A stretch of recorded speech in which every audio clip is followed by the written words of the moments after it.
Hi everybody, my name is Dustin, also go by the online alias of Bosk, and I'm here to talk about my 2025 Clickteam PixelCram Game Jam entry, Boogs and Beans. A little bit of a weird name, but you'll hopefully understand a little bit more in a moment. But I really wanted to make something that was kind of in the vein of like the 16-bit era game systems, like the Super Nintendo, Sega Genesis, some of those like kind of 90s arcade games. I've always been a big fan of arcade games, and so I've always wanted to kind of make my own that was something similar in the vibes of those arcade games, but you know, its own unique thing. So I made this, and I'm pretty happy with it. So I'll go ahead and show off a little bit of gameplay here, so you guys can get kind of an idea of what the game is, and then I'm going to go over some things that I'm pretty happy with in this that I developed for this game.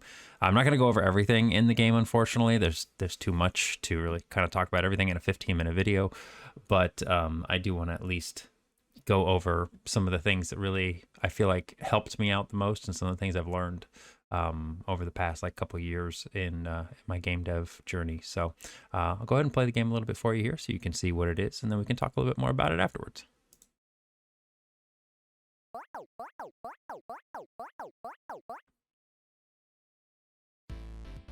I got the sound turned down a little bit, so you know it's not so blaring. But in the full version, you can change your the settings to however you want.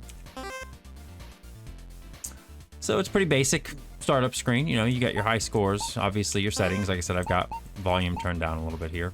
I've got an auto turn setting in the game. You'll see a little bit more about what that is in a moment. But basically, since this project is going to be for mobile devices, I included an auto turn setting. So that way, when your character hits a wall, they'll automatically turn and go the next direction. It's something that's kind of like more helpful just for mobile controls. But on PC, I don't really like having it on. Anyway, we'll go ahead and get started in the game. You got two modes. You got arcade mode, which is a kind of a planned layout system where it just kind of you play through a series of stages in a row. They're all the same. They're predetermined, and it's the same stages in a row. Whereas chaos mode is a little bit more hectic, and it's a random stages every time you play it.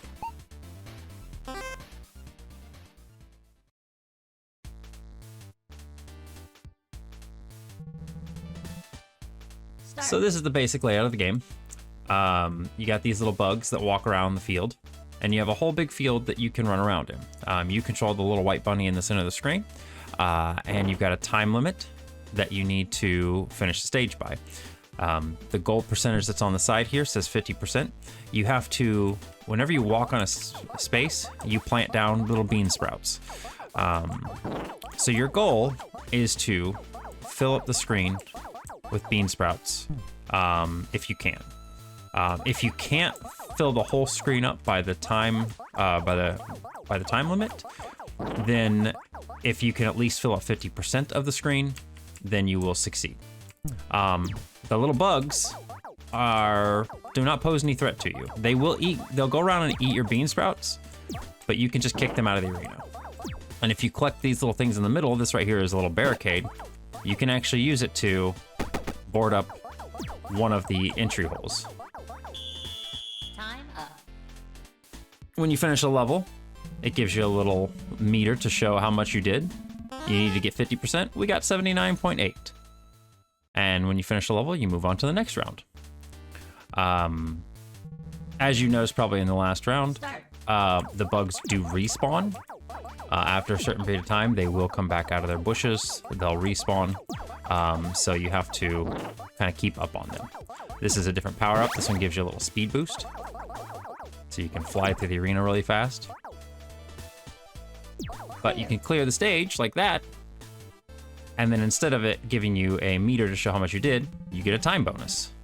So clearing the stage gets you a lot more points, but in later levels it does become more hard, so your goal becomes more to focus on the actual goal. As the stages go on, obviously it gets a little harder. There's more bugs on the screen. They spawn faster. The areas get a little bit crazier. There are bonus rounds and stuff as well as you go through. So yeah, I mean, this is just kind of the basic thing I wanted to talk about, or show off at least, so you guys understand what the concept of the game is. We can exit out of the game, and I can show you a little bit what I wanted to talk about in terms of development. So one of the things that was really helpful to me in this, and something I've been using a lot lately in my game development, is stage generation. So years ago, I'm trying to think of when this video was uploaded. This is the video I'm referring to.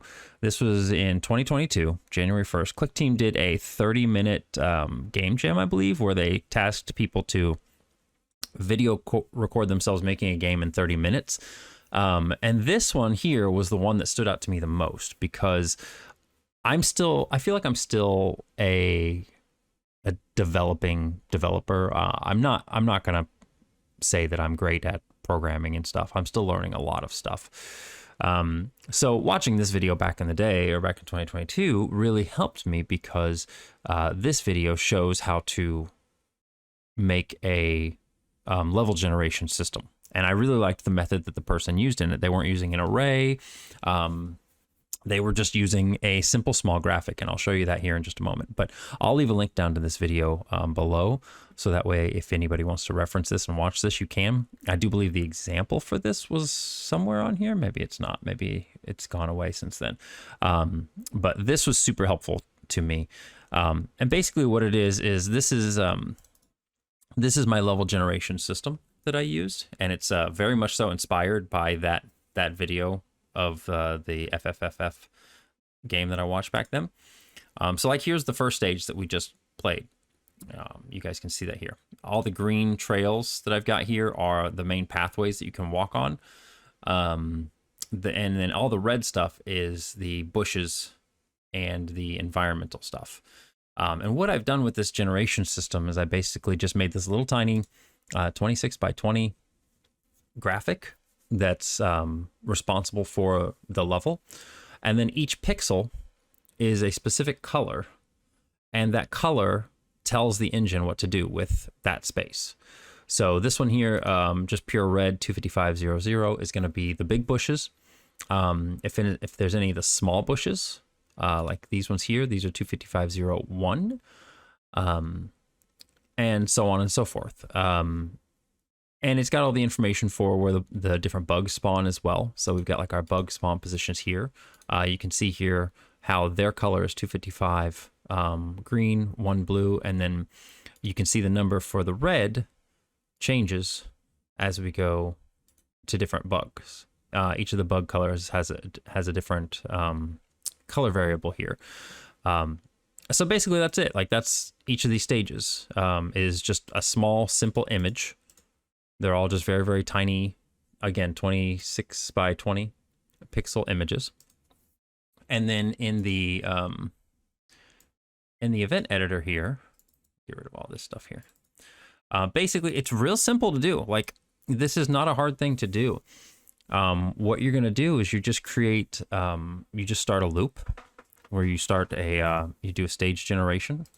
I don't know if I can show this. This is going to be a lot of stuff that's in here, because there's a lot more extra stuff in here that you guys don't need to know about when you're doing this, at least when you're making your own stuff. But yeah, basically I just started a loop where it goes through and it does a loop generate stage. We start another loop inside that one for every for the amount of pixels high that the sprite is. So our image is 26 by 22. So we would start a while loop 20 times. And then in the while loop, we start an X loop, the amount of times for the width of the image. And basically what it does on each generation, or on each loop of the X, we're just setting I had 3 variables that I set up, where I set the current red, green, and blue to whatever the red, green, and blue value is of the current pixel that we're in the loop of. So it just like that way we can basically get information from each pixel. And then from then on, like I've got a little object, this little stage generation object I made. You can do whatever you want with it, obviously. Basically what this generation object does is each frame of the loop, it goes to each new space on the grid. It goes to the new space. It finds out what that pixel color is in this image here. And then it places down an object based on whatever I tell it to do with that pixel color. So it just kind of goes through the entire stage really fast, generates the whole entire level, and we're done. Super easy to set up. I've done it before in other projects, and like this one's a little bit more complex because I have a bunch of other things in here, like, you know, specific bushes only spawning for specific levels or difficulties and stuff. But if you just want to generate a level, like I can usually get all this done in probably like 5, 6 events. Like it does not take long. The other aspect of it that I did was that, so with the environmental stuff here is that, you know, we've got our regular bush with the small bush, and then we've got the bush with where the bugs can spawn from. And you'll see here in the level thing, again, all environmental things are with the 255 level color. And this one is 0, 0.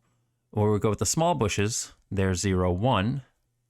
And then the bug spawn bushes are 0, 2. And so basically what it does, again, is it's picking up, it picks up the color of it. If the current red is 255 and the current blue, again, you can just make this whatever, but if the current blue is basically any color, it creates our environment thing there, and then it sets the animation frame to whatever the value of the blue is. So that way you can have multiple different stage graphics, and you can pick and choose and put them in however you want to for the for the stage graphics. Anyway, I'm not going to go too long on that, but I just wanted to kind of describe that, like a stage generation system is not that hard. I used to be really afraid of it. I thought it'd be really, really complicated. When I watched that video for that game back in 2022, and it really, really helped me out. So if you're interested in stage generation or anything, or if it's something you don't know how to do, I would definitely recommend giving that a watch. It was super duper useful for me, and I've kind of developed it and expanded on it over the years of using it myself. The other thing I wanted to talk about was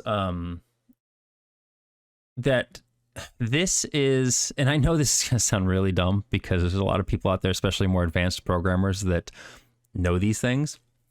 But this is the first project that I've really been doing that uses a lot of heavy sine and cosine movements. I don't know why. I never understood them before, and I never used them that heavily. But even something as simple as the cursor on the screen here, the little bouncing cursor, that's using sine movement, or cosine movement, excuse me. And it's like, it's super easy to, like, once you get the hang of it and you know what you're doing, I can do so many cool things with sine and cosine now. Like if we go in here and go to the arcade mode and start it up, these letters that fly in and spin around like that, that's all just sine and cosine movement. And I wish I would have known this stuff beforehand. So a big recommendation from me is that if you have yet to learn sine and cosine movement, how they work, how they function, and the math behind them, trust me, it is not as scary as it seems, but I highly, highly recommend learning it because you can do so many cool things with sine and cosine, making things move around. Like even if we go in here and go to the levels, like these little guys, them moving out that's a pre-programmed thing. But like the little bonus item that floats here, that's even like a sine and cosine movement. So it's like, it's like everything that I programmed into the game that uses those feels really good to do. And if you, again, it's just a recommendation. If you haven't learned sine and cosine, I highly recommend it. It's really good.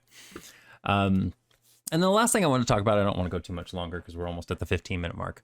The last thing that I really put into this game that I enjoy a lot and I have grown very fond of using is the combination of list objects and the string parser object. So again, if you are still learning Fusion, if you don't know those things, for people obviously who know this stuff, you know, this is probably just, you already know these things and it's not that big of a deal for you. But for people who don't know this stuff, I highly recommend using the string parser object in conjunction with list objects. So for my difficulty settings for the levels, and how many bugs and stuff can be in there, this is all the information for the levels. So I know it looks really confusing. It looks like a big jumble of numbers and stuff like that. But with the string parser object, what the string parser object does is you can set a character and essentially use that character as a breaking point. So when you use the string parser object, it will load this entire string in. So it'll load this entire line into it. And then wherever you can tell the string parser that, hey, whenever there is a colon, use that as a breaking point. And when it knows what the breaking point is, then it can section off each one of these things into a separate value. So I've got right here, I've got what the time is for the stage. I've got, what your goal is for the stage. And then these 8 values here are for the bugs, how many of them spawn and how many of them start on the stage. The different levels. This is the respawn timer. This is the player speed, the bug speed, and then these are the 4 items that will spawn during the round. And so all of the information for how the stage plays is in this one little line of text. And then I just kind of expanded on it to every stage having I could have it be like a procedural system or something like that, but I just wanted to kind of pre-program everything in. But yeah, so basically what I do is I just load this line into the string parser object. I have the string parser break it down based on where the colons are, and then I load each of these values into separate alterable values in the game engine itself, and then I just pull from those as the game goes on. So again, another one of those things that if you're learning Fusion, if you're kind of developing in Fusion and you don't use the list objects or the string parser object, they were a huge game changer for me. So it's a big thing. So if you want to kind of level up your game in Fusion, I would highly recommend using these 2 objects. I'm trying to think of anything else that's really like big in here that I want to talk about. Obviously, I've gone over my 15-minute amount, but there's a lot to this game. It doesn't look like a whole lot, but like I said, I've programmed in a bunch of stages, a bunch of different conditions. There's bonus rounds. There's an ending screen. There's high score screens. So it's I had a lot of fun working on this. It's and I feel like it's one of the I don't know. I'm definitely very proud of it because I feel like over the past year or so, I've learned a lot in Fusion. I learned a lot of things like with string parser, like with this object here, with sine and cosine. So I feel like a lot of those little things have really leveled up my programming game. So I felt like this was one of the first projects I've made in a while that was really I don't know, pretty comprehensive and pretty well done. So I'm proud of it. And I mean, if you have any questions, please feel free to post down below or ask me. I'll be happy to answer any of those. But like I said, there's a lot more stuff in here that I don't have time to really kind of go over, like the movement engines, the high score stuff, and all that other jazz. But I'll just leave it at this for now. If you got this far, thank you for watching. I appreciate it, and I hope to see everybody's games in the Game Jam. All right, later.